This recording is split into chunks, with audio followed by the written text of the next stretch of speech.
শুভ দুপুর, আসসালামু আলাইকুম। কেমন আছো আমার প্রিয় ভাই বোনেরা? আশা করি ভালো আছো। আমিও আলহামদুলিল্লাহ আল্লাহর অশেষ রহমতে তোমাদের ভালোবাসায় খুবই ভালো আছি। তোমরা কেমন আছো আমার কমেন্ট বক্সে জানাবে। তোমাদের প্রত্যেকের কমেন্ট পড়তে আমার কিন্তু খুব ভালো লাগে। আজ কদিন ভোর আমি খুব ছুটোছুটি করছি। কেন করছি, কিসের জন্য করছি বা কেন এত টেনশান, আমার প্রিয় মানুষগুলো জিজ্ঞাসা করেছে। আমি বলবো, আজকের নয়, আমি বলবো, মানে একটু ওয়েট করো, তোমাদেরকে আমি বলবো। কারণ আমার দুঃখ সুখ সব কিছু তোমাদের ঘিরে। কারণ আমি একটা অনেক বড় সমস্যার মধ্যে আছি। মাথার উপরে অনেক টেনশান নিয়ে আমি ঘোরাফেরা করছি। যে সংসারে ছেলে টেনশান নেই, মেয়েদের একটু টেনশান কম হয়, সে জায়গায় এখানে আমি মেয়ে ছেলে হয়ে একটা প্রচুর বড় টেনশানে আছি। আর আমার মাথার উপরে আছে আমার সন্তান, আমার বাচ্চা, তারও অতটাই টেনশান হচ্ছে আমার মতো। তারপরে বাকি লোকেদের টেনশান হয়নি। আজকের একটা স্বপ্ন দেখেছি জানো, আমার এই টেনশানের মধ্যেই আমি কিন্তু একটা স্বপ্ন দেখেছি। জানি না হাদিসের কথা, এটা সত্যই হবে। হাদিসের কথা যখন বলেছে যে কুকুরে কামড়ানো, আমি স্বপ্ন দেখেছি যে কুকুরটা আমাকে এত পরিমাণ কামড়াচ্ছে যে আমি যেখানেই যাচ্ছি 4-5টা কুকুর মিলে প্রচুর কামড়াচ্ছে।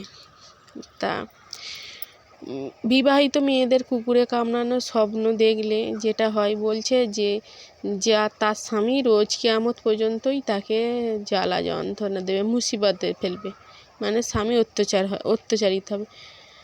তা আমি জানি না, আমি কিন্তু হচ্ছি। হয়তো অনেকে বলবে যে অত্যাচার অনেক রকমেরই হয়, কেউ হয়তো মেরে ধরে অত্যাচার করে, কারোর হয়তো অন্যরকম অত্যাচারী। তা আমি সেই হিসেবেই আছি। আমি উগলাতেও পারছি না আর ফুগলাতেও পারছি না। হ্যাঁ, আমি হলাম নীরব প্রকৃতির মানুষ, গুমড়ে গুমড়ে মরছি। তো আমার ভাই বলেছে যে আমি কথাই শুনেছি যে ভালো মানুষের আল্লাহ বেশি পরীক্ষা নেয়। তা সত্যি পরীক্ষা নিচ্ছে, কিন্তু আমি ধৈর্য হারাইনি ভাই। তোমার এই আপা ধৈর্য হারাইনি। আমি জানি আমি ঠিক সফল হব, যে কোনো ফিকিরে সফল হব, বা আল্লাহ আমার সহায় হবে। আর তোমাদের বরকতের রহমত আমার মাথায় আছে, তোমাদের দুয়ার বরকতের রহমত আমার মাথায় আছে। তাই জন্য আমি সব কিছু সফল হই।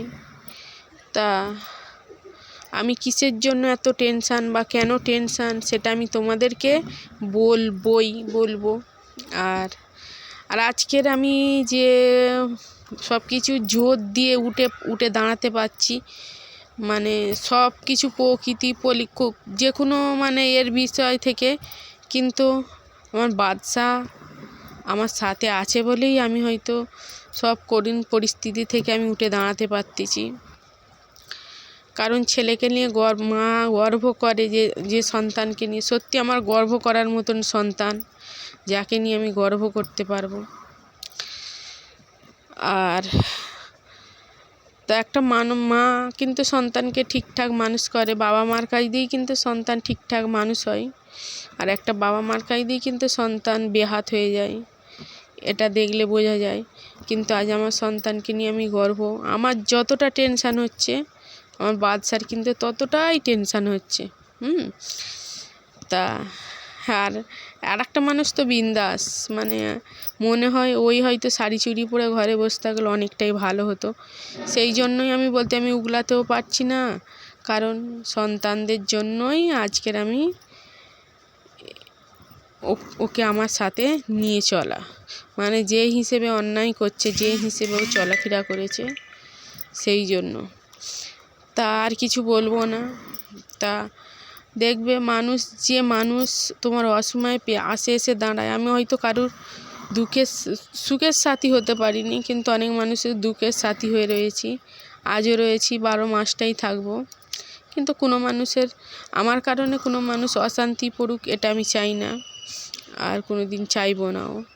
আমার নিজের দুঃখটা নিজের কাছে, সুখটা সবার সাথে।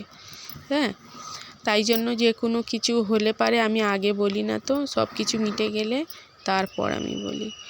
তো আমিও এই বিষয়টাও আমি বলবো। আর আমি জানি আমার প্রিয় মানুষদের বরকতের রহমত আমার মাথায় আছে, আমি ঠিক উতরে যাব বা এগিয়ে যাব। আর যেই দিনকে আমি ওটা থেকে উদ্ধার হব, সেই দিনকে আমি প্রথমেই তোমাদের সামনে আসব, এসে তোমাদের সামনে আমি বলবো কি হয়েছিল বা কিসের জন্য আমার এত টেনশান ছিল। আর এখন আমি ভিডিও করতে পারিনি, মানে সময় পাইনি। আজকের ভোর 6টার সময় এক জায়গায় গিয়েছিলাম, মানে এসেছি 9টা 10টা বাজে, এসে ফের জ্বালানি করে এসে আবারও কাজ করছি। মানে আমার মাথায় টেনশান, আমার হাত অনেকখানি বড় কেটে গেছে, তবু মানে মনে হয়নি যে আমার হাতটা কেটে গেছে, আমার কিছুই মনে হয়নি। সবসময় একটা মাথার ভেতরে, মানে আমার মাথার ভেতরে অন্যরকম ঘুরছে। আর কিছু অমানুষ আছে, আজকের টেনশান কিন্তু অমানুষদের জন্যই, কিছু ফালতু মানুষদের জন্যই আমার টেনশান। তা আল্লাহ পাক ছেড়ে দেয় না। তা সেই সব মানুষগুলো আল্লাহ পাক ছাড় দেবে, কিন্তু ছেড়ে দেবে না। তা তারা মিথ্যে কথা বা চুগলামো করে বা সব কিছু করে মানে এগিয়ে যাবে, মনে করে মিথ্যে কথা বললেই আমার জয়যুক্ত। কিন্তু না, তার কাছে কিন্তু তোমার বিচার হবেই।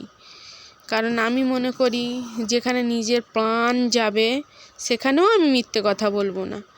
কারণ মিথ্যে কথার সাথে কিন্তু আল্লাহ পাক নেই। আমি যদি সত্যি বলে থাকি, আল্লাহ পাক আমার সাথে ঠিক সহায় হবে। আর মিথ্যে কথা বা মনে করে মিথ্যে কথা বলে আমি সবথেকে বড় কথা, চিটিংবাজি, নিজেকে বড় মনে করে, এগুলো কিন্তু একদমই ভালো জিনিস না। কারণ এর বিচার ঠিকই এখানেই পেয়ে যাবে। তা যাই পারে হোক, আমি মনে করি মিথ্যে কথা আমি একদম বলি না, আর হয়তো বলবো নাও কোনো দিন। যেখানে অন্যর প্রাণ বাঁচবে সেখানে মিথ্যে কথা ঠিকঠাক আছে, কিন্তু নিজের প্রাণের জন্য কোনো দিন মিথ্যে কথা বলবো না। তার জন্য আমার গর্দান চলে যাবে। মিথ্যে কথা আমি নিজেও অপছন্দ করি, কেউ বললেও সেই মানুষকে আমি সারা জীবনের মতন অপছন্দ করি।